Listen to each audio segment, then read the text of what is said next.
नमस्कार, मी Rushali Yadav Sarang.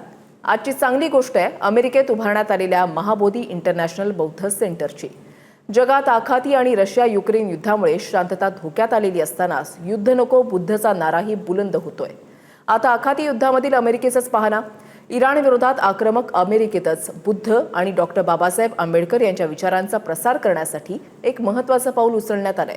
अमेरिकेमधल्या Texas राज्यामधल्या गार्लँडमध्ये Mahabodhi international बौद्ध सेंटरची स्थापना करण्यात आली आहे।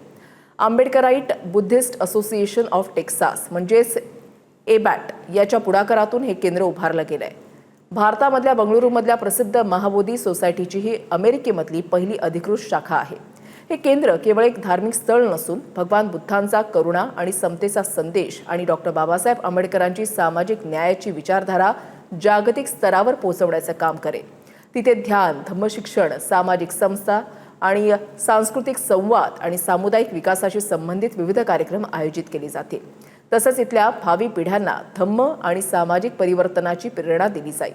अमेरिकेच्या 250व्या स्वातंत्र्य वर्षपूर्तीचं औचित्य साधून 4 जुलै 2026 रोजी या केंद्राचं भव्य उद्घाटन होणार आहे। या सोहळ्यासाठी जगभरातील विविध बौद्ध परंपरांचे प्रतिनिधित्व करणारे 20हून अधिक भिक्खू एकत्र येणार आहेत आणि यामध्ये प्रख्यात बौद्ध आचार्य भंते कस्सप आणि भंते आनंद हे बंगळुरूहून जाणार आहेत। हजारो मैल दूर अमेरिकेमध्ये स्थायिक झालेल्या अनिवासी बौद्ध समाजानं घेतलेला हा पुढाकार जागतिक स्तरावर भारतीयांसाठी अभिमानास्पद आहे।